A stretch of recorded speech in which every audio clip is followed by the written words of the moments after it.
El Museo Nacional del Aire y del Espacio de la institución smithsoniana es el museo más visitado del mundo. Su colección incluye algunos de los aviones y naves espaciales más importantes de la historia. Aviones que fueron diseñados, fabricados y utilizados por hombres y mujeres que han ampliado las fronteras de la aviación.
Este es un Lockheed Sirius, otro diseño de Jack Northrop, hecho en colaboración con Gerald Bulty. Este Sirius pertenecía a Charles Lindbergh y a su esposa Anne. Iba equipado con flotadores para el vuelo que planearon en 1931 de Nueva York a Tokio, sobrevolando el Círculo Polar.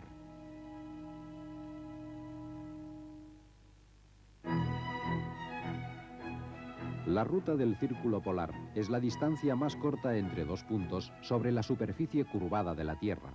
La ruta del Círculo Polar entre Nueva York y Tokio pasa por Canadá y Alaska.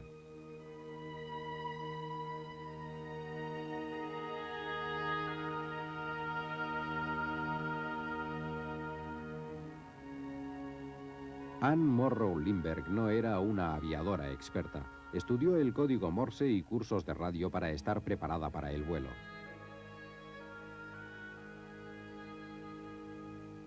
Charles y Anne Morrow Lindbergh dejaron claro que su viaje no tenía principio ni fin, no tenía ningún significado diplomático o comercial y tampoco querían batir ningún récord.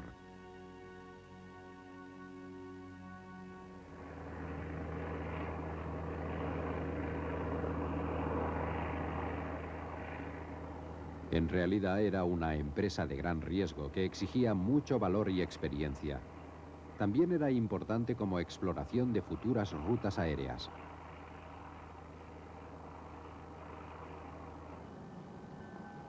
Este fue el primero de una serie de viajes que los Lindbergh emprendieron con el Sirius. En 1933 volaron por el este y el oeste del Atlántico, haciendo un reconocimiento de rutas para la Pan American. Charles Lindbergh no hizo concesiones a su mujer por su inexperiencia. Tenía que cumplir con sus cometidos y lo hizo, aprendiendo sobre la marcha, y llegó a ser una gran operadora de radio.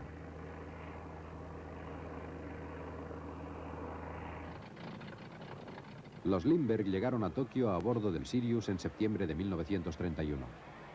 Después de un recibimiento entusiasta, volaron hacia China, donde el Sirius sufrió una avería y tuvieron que embarcarlo de vuelta a América. Fue un viaje en avión que simbolizaba aquella época, cuando todas las fronteras del transporte aéreo estaban siendo superadas y era un paso hacia un futuro en el que se volaría fácilmente de un continente a otro. A principios de 1933, un avión totalmente nuevo hizo su aparición. Fabricado en la factoría Boeing de Seattle, cambió totalmente el mundo de la aviación comercial. Era el Boeing 247, un monoplano aerodinámico de 2 motores que podía transportar 10 pasajeros a velocidades muy superiores, ofreciendo además mucha más comodidad que antes.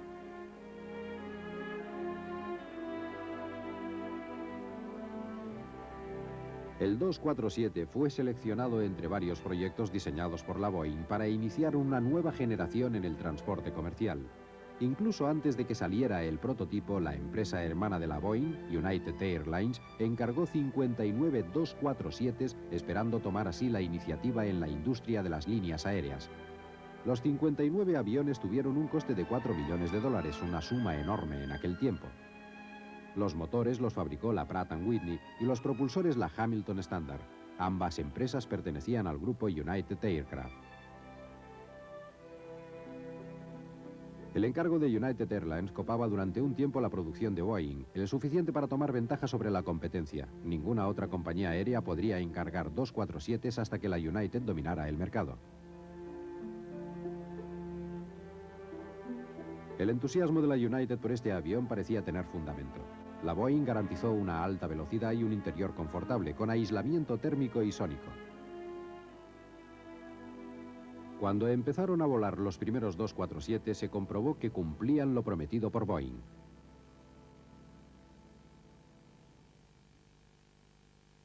Sí, realmente fue revolucionario porque podía alcanzar los 360 kilómetros por hora como media a velocidad de tierra. Y era también mucho más silencioso porque el motor no estaba en el fuselaje. La marcha retractable de aterrizaje, los propulsores de velocidad constante, todo ello contribuía a que fuera mucho más rápido y silencioso, pero no podía llevar muchos pasajeros, pero está claro que fue el precursor del avión de línea moderno.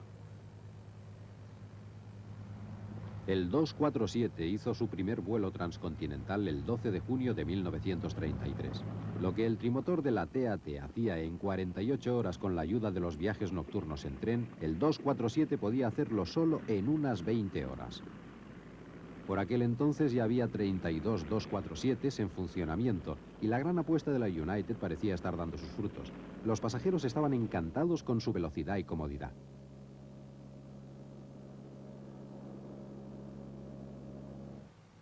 Pero para ser un avión con ese gran impacto inicial, el 247 no tuvo una larga vida.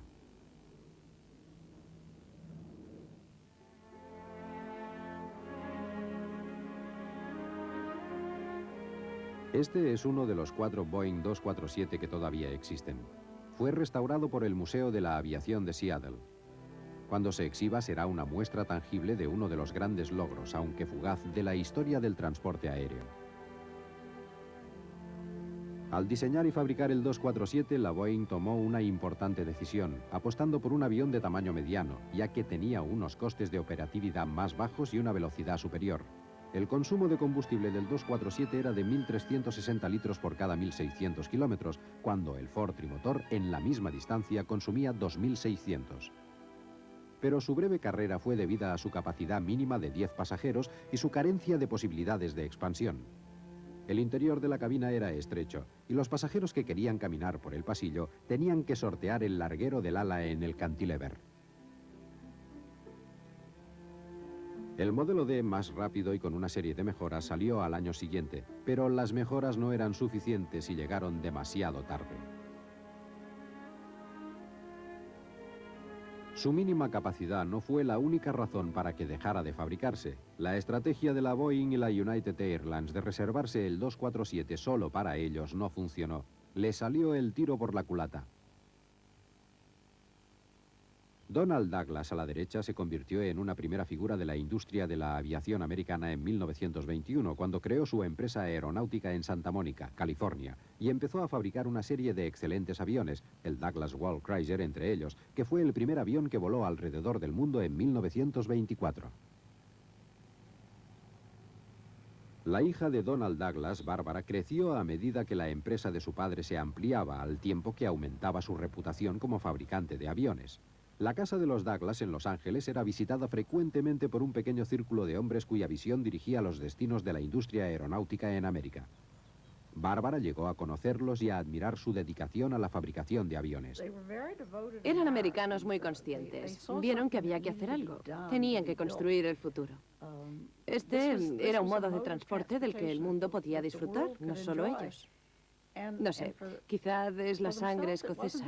No sé lo que es. Pero no iban a por el negocio.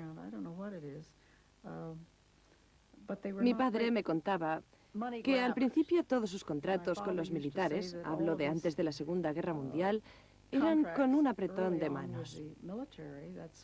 Y esto significaba que cualquiera que fuera el precio, en 2 años, cuando lo fabricara, o en 1 año, sería el mismo. Y después, cuando tenía que buscarme abogados, empezaban los problemas. Deberíamos ser capaces de hacer negocios como caballeros. A principios de los años 30, Donald Douglas y los jefes de las otras grandes compañías aéreas eran hombres con mucho poder. Creo que la gente no se da cuenta de que había muy pocas personas en el negocio de la aviación. Eran solo 5 o 6 personas que lo controlaban. Hoy esto es incomprensible.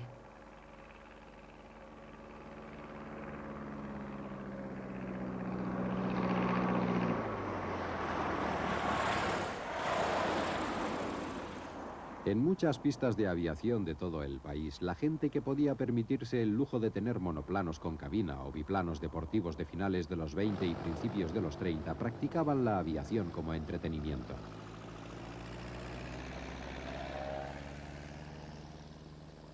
Muchas mujeres aprendieron a volar y contribuyeron al auge de la aviación como deporte. Curiosamente, la hija de una de las grandes familias de la aviación en América, Barbara Douglas, no era una de ellas. No me gustaban nada. Volé muy poco. De hecho, no he ido nunca en una avioneta y no creo que lo haga. Me gusta volar en aviones de 2 motores. Siempre escucho para comprobar que funcionan los dos. En 1932, la TUA encargó a Douglas un nuevo avión que pudiera competir con el 247 de la United y la Boeing.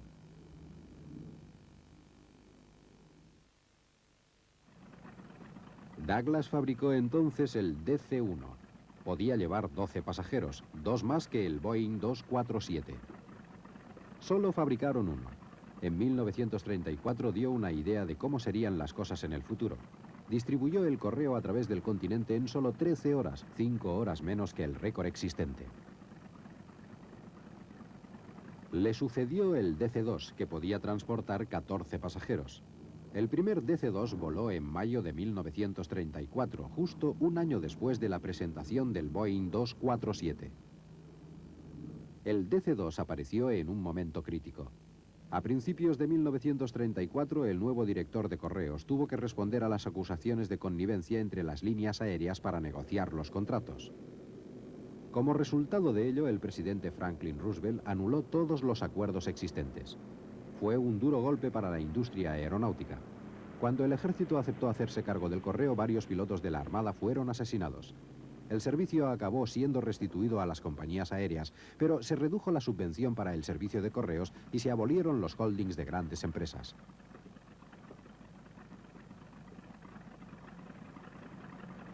El DC-2 estuvo disponible en el momento adecuado para triunfar.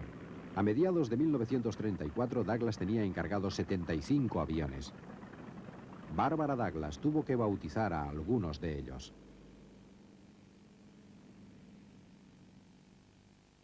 Desenvolví un avión envuelto en celofán rojo en el Valle de San Fernando, en el aeropuerto antiguo, que ahora es donde la Lockheed Corporation empezó, donde tenían el cuartel general.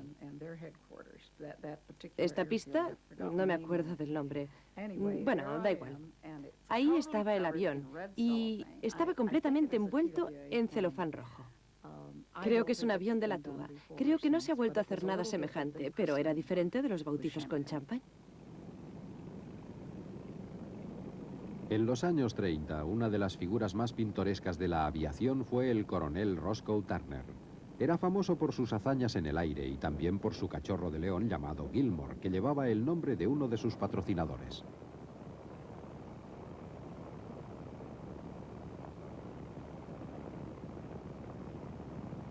Mientras su tamaño lo permitió, Gilmore acompañó a Roscoe en sus vuelos, equipado con su propio paracaídas.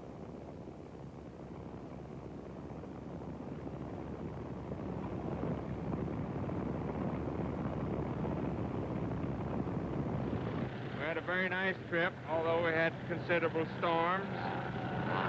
And we had a nice time in New York, didn't we, boy? Didn't we have a nice time in New York? Huh?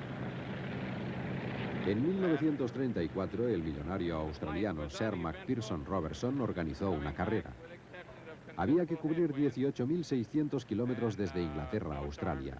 Había un tramo con handicaps y otro tramo de velocidad, cruzando medio mundo. Roscoe Turner y Clyde Pangborn llevaban un Boeing 247D modificado con grandes depósitos de combustible. La carrera tenía que empezar el 20 de octubre y Turner dijo unas palabras antes de embarcarse con Pangborn rumbo a Londres. As you know, we are going over to London to participate in the McRobertson International Race from London to Australia. And this race, of course, is the longest race ever conceived in history. And this is one time when weather will not get any consideration. When we start, we have to keep going. Turner explicó sus razones por haber elegido un avión estándar de línea comercial para participar en dicho evento. Standard Boeing plane because of its dependability, its speed, and its durability. Antes de la carrera, el 247 no era favorito para ganar. La imagen de un avión de línea comercial, incluso tratándose de uno tan innovador como el 247, no encajaba con la idea de una carrera aérea. Participaban una gran variedad de aviones. Algunos de ellos no tenían ninguna posibilidad en el tramo de velocidad y esperaban ganar puntos en el de handicaps. La compañía British Aviation diseñó un avión especialmente para la carrera.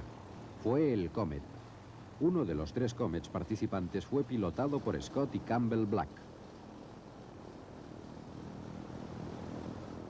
We like the machine tremendously and we hope a great deal for the machine because we think it's capable of quite a lot.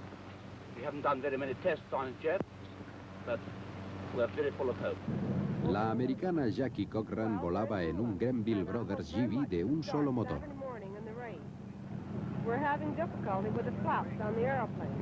But if we can overcome that, maybe we'll reach Melbourne, and if we don't, well, we're here anyway. El rey de Inglaterra presenció el inicio de la carrera a primeras horas de la mañana del 20 de octubre de 1934.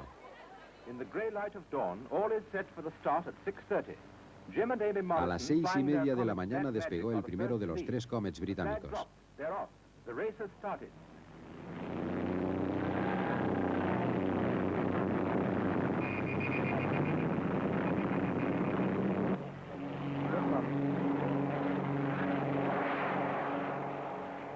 Comparado con el Comet, el 247 de Turner y Pangborn parecía pesado y lento.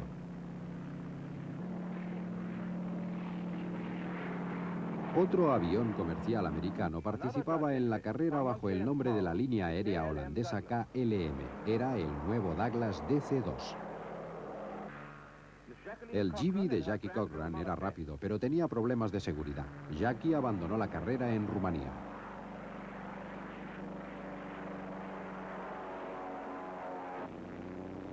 Tal como se había previsto, el de Havilland Comet de Scott y Campbell Black fue el primero en llegar a Melbourne, pero los 2 siguientes fueron sorpresa.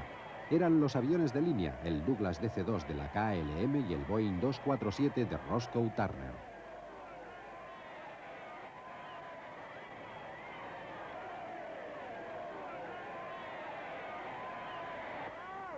El DC-2 de la KLM fue el primero en el tramo de handicaps. El Boeing 247 fue el segundo en el tramo de velocidad y obtuvo el 3er lugar en la clasificación total.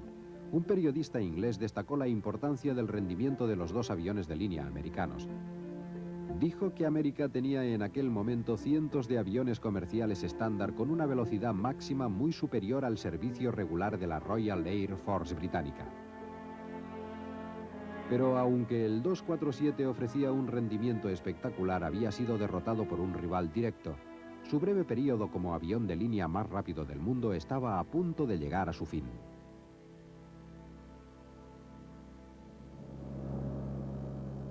A pesar de su alto rendimiento y lujoso diseño, los nuevos aviones de línea eran todavía incómodos para vuelos regulares, especialmente si las condiciones no eran favorables. Daban tumbos, se movían arriba y abajo y los estómagos también. Desde luego eran esenciales esas bolsitas higiénicas, esas en las que ya nadie se fija en los aviones de hoy en día. En aquellos vuelos eran muy, pero que muy útiles. El Boeing 247 compitió con éxito con el DC-2 durante un tiempo, pero cuando apareció el DC-3 a mediados de 1936, la batalla estaba perdida. El DC-3 surgió de la necesidad de American Airlines de contar con un transporte transcontinental competitivo con butacas abatibles. El DC-2 no era suficientemente ancho y Douglas lo rediseñó para aumentar la envergadura de las alas y alargar y ensanchar el fuselaje. Los cambios en el diseño tuvieron un efecto tremendo en el potencial del avión. La versión Sleeper con butacas abatibles de American Airlines tenía 14 butacas. La versión sin butacas abatibles contaba con 21 butacas, o más, que representaba doble capacidad que la del Boeing 247. Debido a la reducción de las subvenciones de correos, las líneas aéreas ahora tenían acceso a lo que necesitaban, un avión que podía ser rentable solo con el transporte de pasajeros.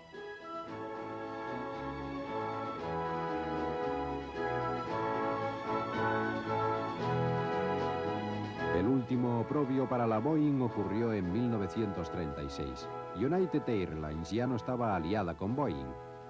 Al darse cuenta de que su flota de 247 había sido aventajada, encargó 5 DC-3 y 10 con asientos abatibles, el Douglas Sleeper Transport. El éxito del DC-3 no se limitó a América.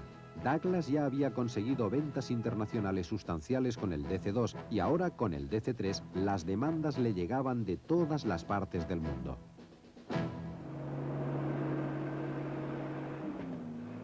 En 1938 los DC-3 se hacían cargo del 95% del tráfico aéreo comercial americano. El mismo año eran utilizados por 30 líneas aéreas distintas alrededor del mundo.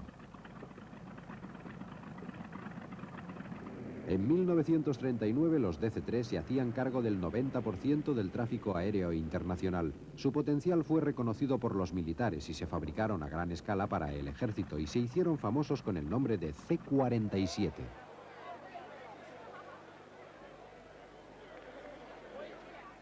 Mi madre tenía un dicho espléndido. Decía, si no los hubieras fabricado tan bien, entonces se venderían más. Pero esto no es más que un chiste de familia entre nosotros, porque habían durado. Todavía los pilotan hoy en día.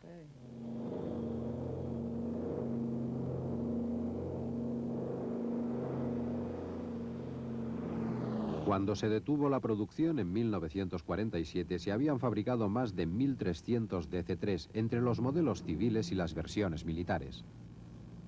Tuvieron diversos nombres según los países. En Inglaterra y Europa los llamaron Dakota. En América se les recuerda con el nombre de Gunny Bird. Para ser aviones diseñados a principios de los años 30 y fabricados antes de 1947, los que todavía están en funcionamiento tienen un rendimiento extraordinario.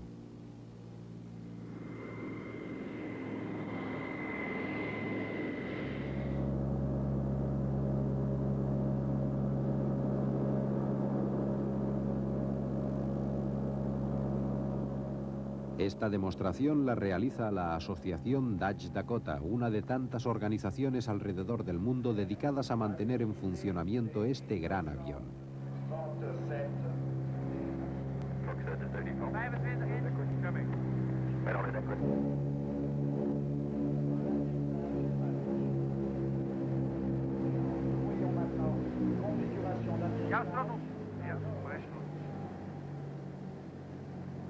Cuando las ruedas tocan el suelo, el piloto ordena la reducción total de velocidad. El viejo DC-3 efectúa un perfecto vaivén.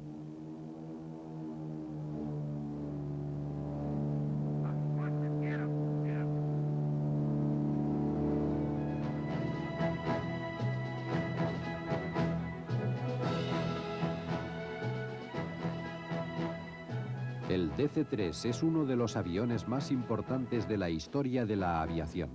Tuvo una influencia fundamental en la expansión de las fronteras de la aviación.